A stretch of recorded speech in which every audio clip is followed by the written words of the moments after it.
Quel fatto che a Baghdad gli americani avevano lasciato un governo sciita e filo iraniano è la dimostrazione che Travaglio ha ragione nel dire che talvolta degli interventi militari determinano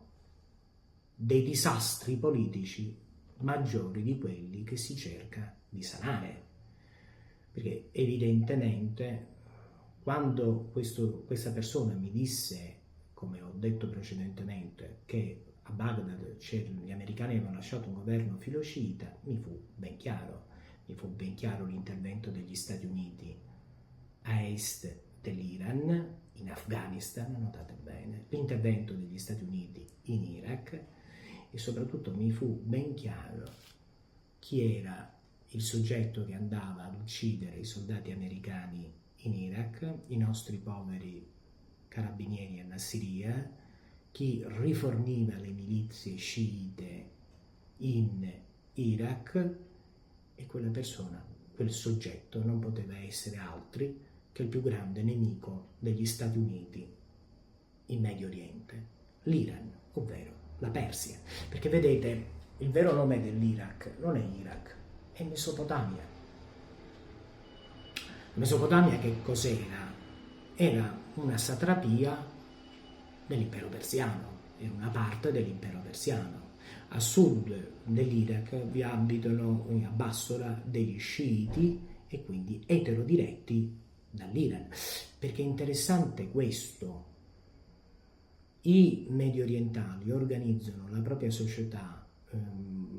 attraverso gruppi chiusi di natura religiosa, in cui c'è una totale identità, uguaglianza tra rappresentazione religiosa e politica.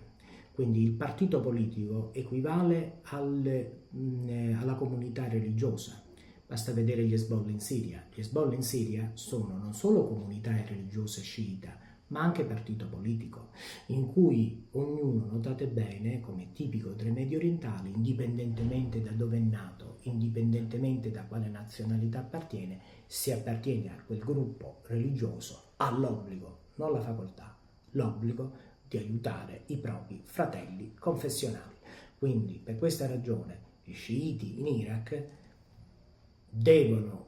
sono, diciamo, guidati direttamente da Teheran. Quindi mi fu chiaro a quel punto perché tutti erano preoccupati della Siria, varie nazioni fomentavano la guerra civile in Siria, perché con Baghdad sotto il controllo delle milizie sciite eterodirette dall'Iran, chiaramente con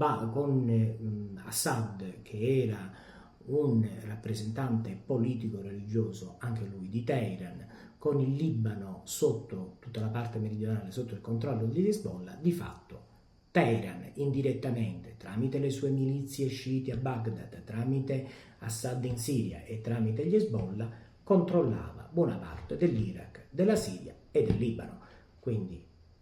di fatto, aveva ricreato la parte occidentale di quello che era l'impero Achemenide, sostanzialmente. A questo ci dovete aggiungere che i curdi che abitano il Kurdistan sono chiamati tali perché abitano il Kurdistan,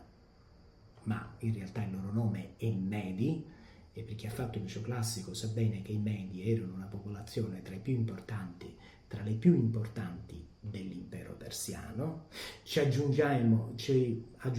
anche che gli armeni sono i fratelli dei persiani. Voi vi rendete conto che praticamente dal punto di vista etnico-religioso e dal punto di vista politico l'Iran era in grado di controllare i tre quarti del Medio Oriente. Quindi era chiaro che Vladimir Putin era intervenuto in Siria anche per appoggiare il suo partner politico, l'Iran, che in realtà non è solo un partner politico. Orsini ha fatto in questi anni un'analisi politica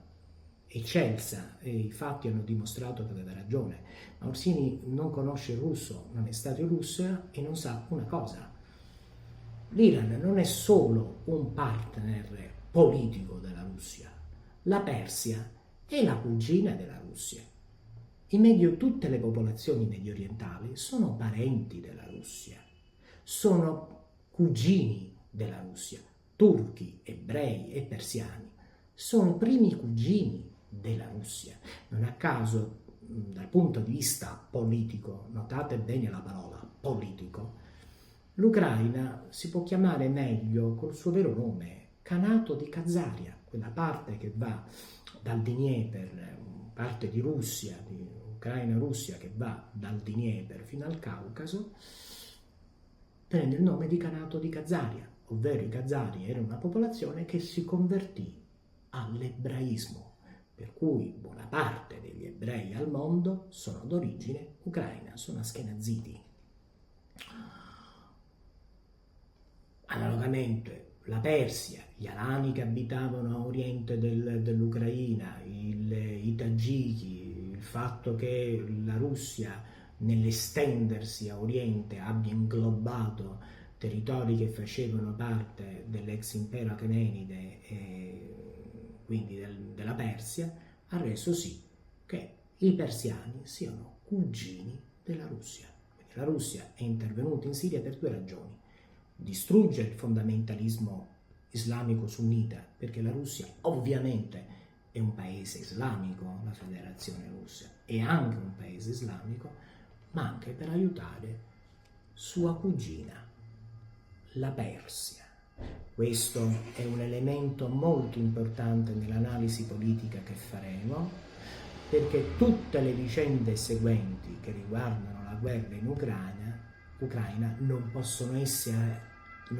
essere assolutamente scisse dalle vicende medio orientali, perché per i medio orientali non è importante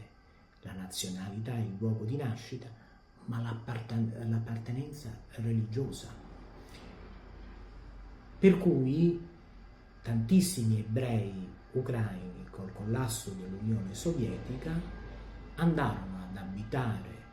in Israele sotto forma di coloni, perché in virtù della propria fratellanza religiosa gli ebrei in Israele dovevano aiutare gli ebrei ucraini che erano rimasti senza lavoro, senza casa, dando agli ebrei ucraini una nuova casa, un nuovo lavoro in Israele. Di queste persone ce ne sono circa 600-700 mila, ovviamente non solo dall'Ucraina, anche dalla Moldavia, anche dalla Bielorussia, anche chiaramente dalla Russia, perché gli ebrei vivono in alte concentrazioni in Russia, anche lungo gli Urali, dove è nato Lenin, e quindi chiaramente c'è un diretto collegamento tra Israele e l'Ucraina, come c'è un diretto collegamento tra la Russia e il Medio Oriente, e in generale tutto il Medio Oriente.